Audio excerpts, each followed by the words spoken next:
y जो है acceleration along y axis, ठीक है। तो कितना हो जाएगा y का वैल्यू g, तो यहाँ पर प्लस हाफ gt स्क्वायर हो जाएगा, ये h हो गया। तो आप यहाँ पे देखो t square is equal to 2h बट्टा g, यानी कि t इज इक्वल टू कितना हो जाएगा अंडर रूट 2h बट्टा g, कितना हो जाएगा अंडर रूट 2h बट्टा g। अब यहाँ पर देखो दो चीजों पे डिपेंड कर रहा है, टाइम अगर निकाल दे तो दो चीजों पे डिपेंड कर रहा है, एक हाइट और दूसरा एक्सेलरेशन ड्यू टू ग्रेविटी। तो आप देख रहे हो कि ये हाइट तो है दोनों का सेम है, अगर हाइट सेम है तो उस केस में जो है टाइम भी सेम लगे, जी का वैल्यू ऑब्वियसली दोनों का सेम ही रहेगा। तो यहाँ पर देखिए आंसर क्या होगा, बोथ विल रीच साइमल्टेनियसली, बिल्कुल दोनों साथ साथ पहुंचेंगे, ठीक है। कोई कंफ्यूजन है? चलिए आइए नेक्स्ट। अब देखिए नेक्स्ट क्वेश्चन जो है इसमें क्या बोला जा रहा है कि which of the following operations between the two vectors are yield a vector perpendicular to either of them। दो वेक्टर जो है, ठीक है, वो क्या होगा, दोनों वेक्टर के परपेंडिकुलर होगा। तो ऐसा एडिशंस में नहीं होता है, सब्ट्रैक्शन में नहीं होता है, डॉट प्रोडक्ट में डायरेक्शंस की बात करते ही नहीं है। हम लोग जो है क्रॉस प्रोडक्ट में क्या पढ़े हैं कि A and B are two vector quantities, then A cross B is equal to AP sin theta n cap, यही पढ़ा आपने। A cross B is equal to क्या होता है AB sin theta n cap. यहाँ पे n कैप क्या है, n कैप एक यूनिट वेक्टर है जिसका मैग्नीट्यूड तो 1 होगा, but which is directed perpendicular to the plane containing A and B, which is obtained by right hand thumb rule. तो यहाँ पर देखिए ये जो A क्रॉस B का डायरेक्शन है वो किधर होगा जी, जिधर A और B जिस प्लेन में रहेगा उसके परपेंडिकुलर होगा, है ना। उसको निकालते हैं राइट हैंड थंब रूल से। तो यहाँ पे देखिए फिंगर्स का कर्ल A से B की तरफ जाना चाहिए, तो ये थंब जो है, ठीक है, ये डायरेक्शन देता है A क्रॉस B का। तो A क्रॉस B का ये जो डायरेक्शन है वो इस प्लेन के क्या है, परपेंडिकुलर है। तो यहाँ पे देखिए ये बोला गया है कि विच of the following operations between the two vectors, तो यहाँ पर दो वेक्टर्स है A और B, ठीक है, can yield a vector perpendicular to either of them, तो दोनों के वो परपेंडिकुलर होगा। तो A क्रॉस B का डायरेक्शन जो है, ठीक है, वो A के भी परपेंडिकुलर होगा और B के भी होगा। तो इसका ऑप्शन जो है D करेक्ट है, that is the cross product, या फिर हम लोग कह सकते हैं vector product both are same, ठीक है। आइए next question.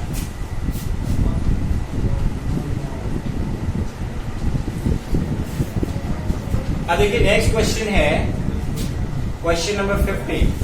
The moment of inertia of a body does not depend upon, जो मोमेंट ऑफ इनर्शिया है वो किस पे डिपेंड नहीं करता है।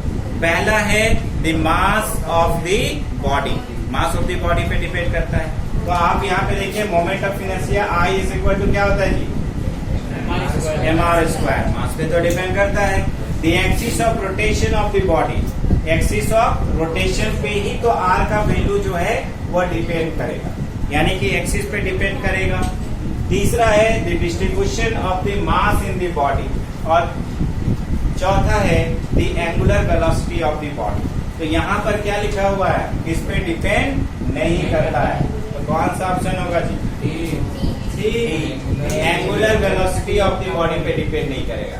The distribution of the mass in the body पे डिपेंड करेगा, क्योंकि उससे सेंटर ऑफ मास का पोजीशन चेंज हो जाएगा, और जो R का वैल्यू है, ठीक है, वो एक्सिस ऑफ रोटेशन और सेंटर ऑफ मास के बीच का डिस्टेंस लेते हैं, ठीक है। तो इसीलिए इसमें नॉट पूछा है कि किस पे डिपेंड नहीं करेगा, तो ऑप्शन नंबर क्या होगा, D, and that is the angular velocity of the body. Clear है? चलिए आप नेक्स्ट क्वेश्चन पे आते हैं।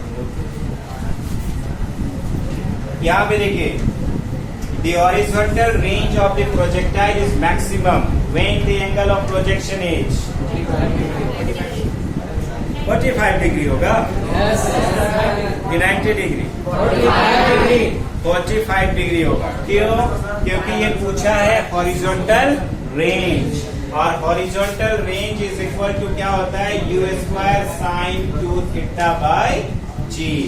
रेंज मैक्सिमम के लिए क्या चाहिए, साइन 2 थीटा का वैल्यू मैक्सिमम चाहिए, यानी कि 1 चाहिए। अब साइन 2 थीटा का वैल्यू मैक्सिमम कब होगा, जब थीटा 45 होगा, तब जाके 45 इंटू 2 90 होगा, और साइन 90 डिग्री का वैल्यू होता है मैक्सिमम 1। क्योंकि अगर आप यहाँ पर, ठीक है, 90 रखते होगे तो 180 हो जाएगा, ठीक है। इसलिए थीटा कितना चाहिए, 45 डिग्री, किसके लिए, हॉरिजॉन्टल रेंज मैक्सिमम के लिए। मैक्सिमम हाइट के लिए कितना होना चाहिए, मैक्सिमम हाइट के लिए 90 डिग्री, ठीक है। Very good. अब आते हैं नेक्स्ट क्वेश्चन। नेक्स्ट क्वेश्चन आइए, आप देखिए question number 70। Which of the following remains constant for a projectile motion? Projectile motion के लिए, है ना, कौन इनमें से कौन जो है कांस्टेंट होगा। तो यहाँ पे देखिए काइनेटिक एनर्जी की अगर हम लोग बात करें तो kinetic energy is equal to half mv square होता है। ये जो वेलोसिटी है वो एक्स एक्सिस की तरफ अलग होगा, वाई एक्सिस की तरफ अलग होगा, है ना। तो काइनेटिक एनर्जी जो है वो कांस्टेंट तो होगा नहीं। दूसरा है मोमेंटम। मोमेंटम क्या होता है, मास इनटू वेलोसिटी। तो एम वी एक्स भी होगा, एम वी वाई भी होगा, वी एक्स का वैल्यू चेंज, वी वाई का वैल्यू चेंज, ठीक है। तो ये भी कांस्टेंट नहीं रह सकता, ठीक है। तीसरा ऑप्शन जो है हॉरिजॉन्टल कंपोनेंट ऑफ वेलोसिटी, और चौथा ऑप्शन है वर्टिकल कंपोनेंट ऑफ वेलोसिटी। क्या होगा, क्यों, क्योंकि प्रोजेक्टाइल को आप फेंकते हो वर्टिकली अपवर्ड, राइट। तो आप धीरे धीरे, अगर आप सिंपल आपने पढ़ा है प्रोजेक्टाइल में कि इस तरह से फेंका गया है ऐसे, ठीक है। तो at the topmost position velocity along Y axis क्या हो जाता है, 0, लेकिन यहाँ पर तो वी एक्स होता है, ठीक है। तो जो हॉरिजॉन्टल कंपोनेंट ऑफ वेलोसिटी है ये क्या रहता है, प्रोजेक्टाइल मोशन में कांस्टेंट रहता है। इसके अलावा सारी चीजें जो है, सारी फैक्टर जो है वो क्या करती हैं, चेंज करती हैं, ठीक है। नेक्स्ट क्वेश्चन क्या है, व्हेन ए बस सडनली टेक्स ए टर्न, ठीक है। यहाँ पे नेक्स्ट क्वेश्चन जो है ये हम लोगों को देखना है, जवाब होगा आपकी तरफ से, है ना। यहाँ पे देखिए, when a bus suddenly takes a turn, the passengers are thrown outwards because of inertia of motion, ठीक है। और ऑप्शन में अगर आप देखें एक्सेलरेशन ऑफ मोशन, इसका कोई मतलब नहीं है इस केस में, स्पीड ऑफ मोशन से मतलब नहीं है, बहुत भी है। तो यहाँ पर अगर सडनली टर्न लेता है तो पैसेंजर जो है आउटवर्ड डायरेक्शन में जाता है ड्यू टू इनर्शिया। इनर्शिया क्या है, तो natural tendency of a body not to change its state. प्रत्येक बॉडी की ये नेचुरल टेंडेंसी है कि वो अपना स्टेट को चेंज नहीं करना चाहता है, अपना स्टेट को चेंज नहीं करना चाहता है। तो अगर आप जो है, ठीक है, सडनली टर्न करेंगे तो वो जस्ट अपोजिट इन डायरेक्शन जाएगा, क्योंकि वो उसी स्थिति में बना रहना चाहता है, ठीक है। तो इसका आंसर हो जाएगा inertia of motion. Next question, a person sitting in an open car moving at a constant velocities throws a ball vertically up, the ball will fall outside the car, in car, ahead of the person, in the car, to the side of the person, exactly in the hand which threw it up. यहाँ पे देखिए question को समझिए। एक आदमी जो है बैठा हुआ है मूविंग कार में, ठीक है, जो मूव कर रहा है कांस्टेंट वेलोसिटी से, और वो कार है ओपन, उसका छत नहीं, ठीक है, उस कार का छत नहीं, क्या समझ गया हुआ, ठीक है, समझ गया। अब वहां पे तुम बैठे हुए हो और आप क्या करते हो, एक बॉल को वर्टिकली अपवर्ड फेंकते हो, बॉल को सीधा ऊपर फेंकते हो, ठीक है। तो वो बॉल कहाँ जाए, आप तो बॉल फेंक दिए ऊपर, गाड़ी बढ़ गई आगे, बॉल गिर जाएगा पीछे, है कि नहीं। क्या होगा, आपके हाथ में गिरेगा। क्यों, क्योंकि बॉल आपके हाथ में है, आप वो कार में बैठे हुए, ठीक है, और कार जो है यूनिफॉर्म वेलोसिटी से मूव कर रहा है। तो कार जितनी वेलोसिटी से मूव कर रहा है, आप भी मूव कर रहे हो, आपके हाथ में जो बॉल है वो भी उतना ही यूनिफॉर्म वेलोसिटी से मूव कर रहा है, ठीक है। तो जब बॉल को आप ऊपर फेंकोगे तो during upward and during downward journey वह बॉल उतना हॉरिजॉन्टल डिस्टेंस पे कवर करेगा जितना कि कार और आप। दैट्स व्हाई बॉल जो है exactly in the hand which throw it up, ठीक है। तो जिसने फेंका है एग्जैक्टली उसी के हाथों में गिरेगा, ठीक है। आइए नेक्स्ट क्वेश्चन पे आइए। डायरेक्शन चेंज होगा, वेलोसिटी चेंज होगा, ठीक है, तो फिर नहीं आएगा। और यूनिफॉर्म वेलोसिटी का ही केस होना चाहिए।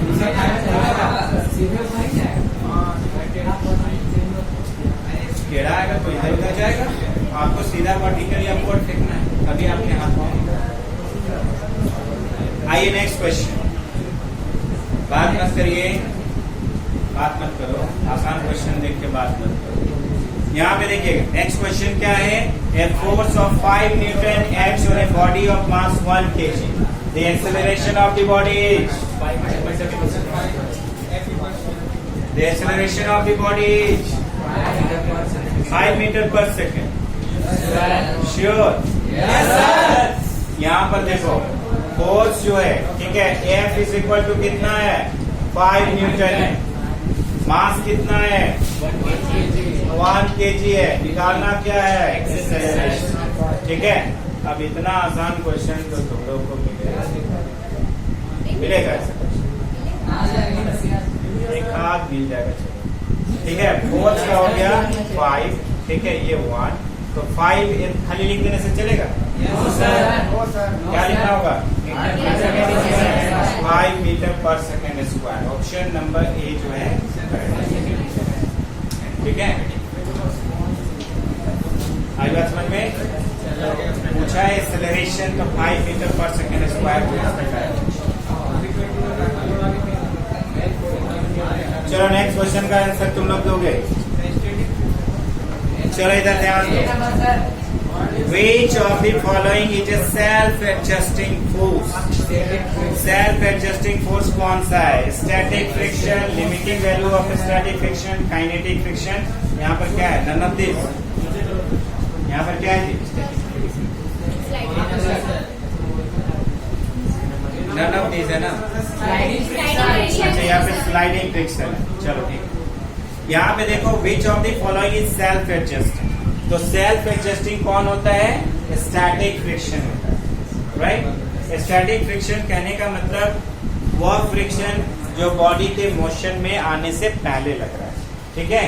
तो जब बॉडी जो है स्टेट ऑफ रेस्ट में रहेगा उस समय, ठीक है, जो फोर्स होगा स्टैटिक फ्रिक्शन का वह होता है आपका सेल्फ एडजस्टिंग।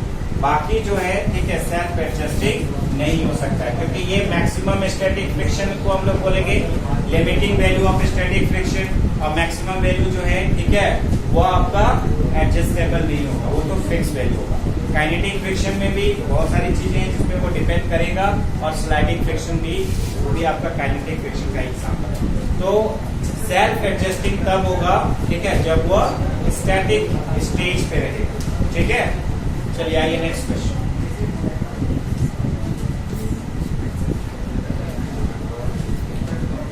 बात मत करिए, पीछे बैठ के बात नहीं करना है।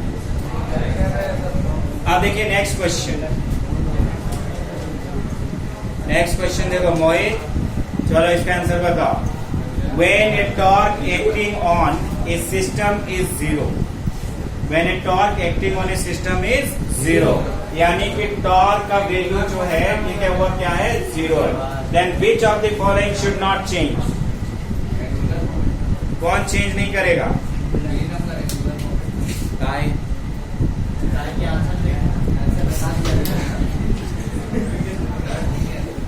देखो एक लॉ आपने पढ़ा है, ठीक है, कंजर्वेशन ऑफ एंगुलर मोमेंटम। उसमें आपने ये पढ़ा है कि if there is no any torque is applied on a rotating body, अगर किसी रोटेटिंग बॉडी में किसी भी तरह का कोई भी टॉर्क जो है वो अप्लाई नहीं करते हो तो एंगुलर मोमेंटम रिमेन्स कांस्टेंट। तो एंगुलर मोमेंटम जो है, ठीक है, वो क्या रहता है? कांस्टेंट रहता है। एंगुलर मोमेंटम जो है, ठीक है, वो कांस्टेंट रहता है। ठीक है,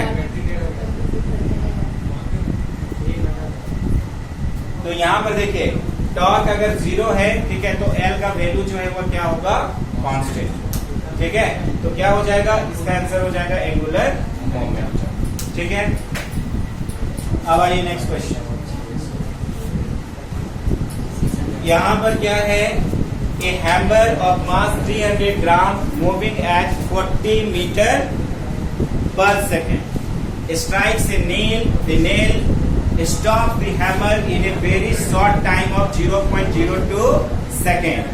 The force of the nail on the hammer each. ठीक है, कितना होगा, यहाँ पे देखिए एक हैमर है, ठीक है, जिसका मास कितना है जी, 300 ग्राम। ठीक है, यहाँ पे देखिए m इज इक्वल टू क्या है, 300 ग्राम यानी कि 0.3 kg।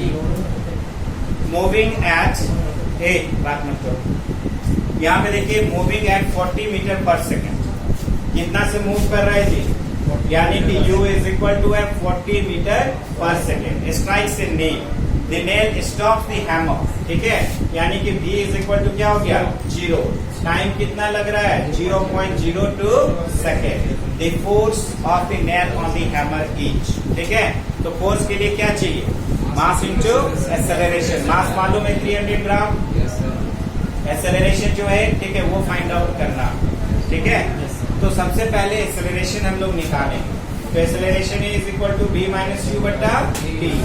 आप यहाँ पे देखो v का वैल्यू कितना, 0, ये हो गया -40 बटा टाइम कितना, 0.02। तो यहाँ पर -40 इंटू कितना हो जाएगा, 100 बटा 2। ठीक है, 2 दूनी 4, 0। ठीक है, तो कितना हो जाएगा, -2000 मीटर पर सेकेंड स्क्वायर। तो ये जो नेगेटिव एक्सेलरेशन है उसको बोलते हैं रिटार्डेशन, यानी कि यहाँ पर जो रिटार्डेशन है, इस रिटार्डेशन का वैल्यू जो है वह कितना है, 2000 मीटर पर सेकेंड स्क्वायर। ठीक है, रिटार्डेशन कितना है, 2000 मीटर पर सेकेंड स्क्वायर है। तो force F is equal to mass into क्या हो जाएगा, एक्सेलरेशन। तो मास का वैल्यू जो है आपका है 0.3 गुना एक्सेलरेशन कितना है, 2000। तो 3 दूनी 6। ठीक है, यहाँ पे 3 तो 0, एक के बाद पॉइंट लगाएंगे, तो 600 मीटर जो है, यानी कि पहला नंबर ऑप्शन जो है, ठीक है, वो करेक्ट है। ठीक है, अभी बात समझ में करती है कि खत्म है ना, खत्म होने के पहले जो है, ठीक है, अपना फोन से रिकॉर्ड कर लें। अब यहाँ पे देखो नेक्स्ट जो है, नेक्स्ट क्वेश्चन नंबर कितना है, 24। ए बुलेट ऑफ मास 40 ग्राम। एक बुलेट है और इस बुलेट का मास कितना है, 40 ग्राम। Is fired from a gun, उसको फायर किया गया एक गन से, जिसका मास कितना है, capital M is equal to 8 kg with a velocity of 800 metre पर सेकेंड। स्मॉल v का वैल्यू कितना, 800 मीटर पर second. Calculate required velocity of the gun. ठीक है, कैपिटल V का वैल्यू निकालना। ठीक है, ये है कंजर्वेशन ऑफ लीनियर मोमेंटम का एप्लीकेशन से, राइट। आपने क्या देखा है कि अगर एक गन है, ठीक है, इस तरह से आप देख रहे हो एक गन, इस ट्रिगर को अगर आप दबाओगे, ठीक है, तो यहाँ से क्या निकलेगा जी, एक बुलेट निकलेगा। इस बुलेट का मास दिया हुआ है और इस बुलेट की वेलोसिटी। कैपिटल M जो है मास ऑफ द गन है और कैपिटल G जो है वो वेलोसिटी ऑफ क्या है, झटका है, जिसको आप required velocity of the gun. ठीक है, कभी भी आप गन का ट्रिगर को दबाओगे, ठीक है, तो हमेशा वो गन जो है आपको अपोज करेगा। ठीक है, एक बैकवर्ड किक मारेगा। गन नहीं ना चलाना चाहिए, तो आपको हमेशा उस चीज को एहसास दिलाएगा। ठीक है, तो आप देखोगे, ठीक है, कि वो हमेशा क्या करेगा, एक बैकवर्ड किक जो है, ठीक है, वो लगाता है, जिसको required velocity of the gun बोलते हैं। ठीक है, तो आप यहाँ पर देखो क्या होता है कि total momentum before firing that should be equal to total momentum after firing. तो यहाँ पर देखिए टोटल मोमेंटम बिफोर फायरिंग तो दोनों का वेलोसिटी 0 था, 0 हो गया। आफ्टर फायरिंग जो है बुलेट का एमबी हो गया और गन का हो गया कैपिटल एमबी, राइट। अब यहाँ पर हम लोग क्या लिख सकते हैं कि capital MB is equal to minus MB, या capital V is equal to minus MB बटा capital M, minus small M का वैल्यू कितना 40 डाउन, यानी कि 40 into 10 to the power minus 3 गुना वेलोसिटी कितना है 800 है, डिवाइडेड बाय कैपिटल एम का वैल्यू कितना है 8, तो ये वजह 100 हो गया माइनस 40, ठीक है। अब यहाँ पे देखो -4 लिख सकते हैं, इंटू देखो 1 to 0 ये 3, पावर कितना हो जाएगा 10 to the power 3 और ये वाला -3, 10 का पावर 0 यानी कि 1 हो गया, तो कितना हो जाएगा जी -4 मीटर पर सेकेंड है ऑप्शन में। तो required velocity of the gun पूछा है तो नेगेटिव वाला ही होगा, तो 50-50 प्लस वाला का तो सीधा हटा दो, ठीक है। मान लो कि तुम्हारे पास यही वाला क्वेश्चन था, ठीक है, और तुम्हारे पास 1 सेकंड का टाइम भी नहीं बचा हुआ, इन्विजिलेटर जो तुमसे मार्कशीट लेने के लिए पहुंचा हुआ, ठीक है। और तुम क्या करोगे, required velocity of the gun तुम देख लियो, ठीक है। तो प्लस वाला को छोड़ देना, माइनस वाला को कर, है ना। अगर लग गया तो ठीक है, 50-50 में, है ना। तो यहाँ पर क्या हो जाएगा -4 मीटर पर सेकेंड, लेकिन वैसी नौबत नहीं आएगी, आपके पास सफिशिएंट टाइम रहता है, ठीक है। क्या हो जाएगा -4 मीटर पर सेकेंड।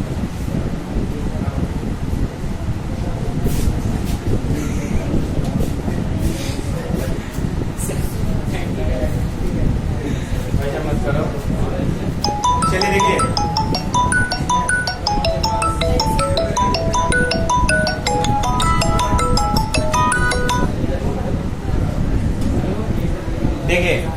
नेक्स्ट क्वेश्चन क्या है, ध्यान देंगे।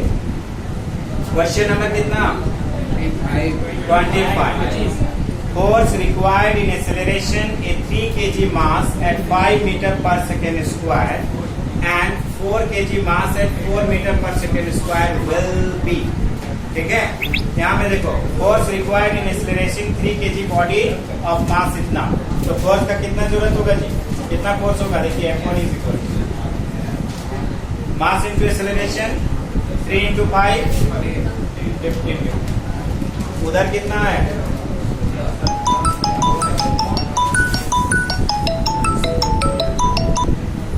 यहाँ पर देखिए नेक्स्ट जो है, ठीक है, वो 5 और 3, ठीक है, तो 15 न्यूटन हो गया, उधर क्या है 4 and 4, तो कितना हो जाएगा 16। अब यहाँ पर देखिए, ठीक है, क्या होगा आंसर, क्वेश्चन को पहले समझिए। क्वेश्चन में क्या है, force required in accelerating a 3 kg mass at 5 metre पर सेकेंड स्क्वायर, तो फोर्स रिक्वायरमेंट कितना होगा 15 न्यूटन। यहाँ पे देखिए 4 kg मास को अगर 4 मीटर पर सेकेंड स्क्वायर से एक्सेलरेट करना है तो कितना फोर्स होगा रिक्वायरमेंट 16 न्यूटन। तो यहाँ पर ऑप्शन में क्या है, 0 इन both the cases, 0 in both the cases, तो 0 तो है नहीं, एक में 15 है दूसरा में 16 है, same in both the cases, दोनों में तो अलग है।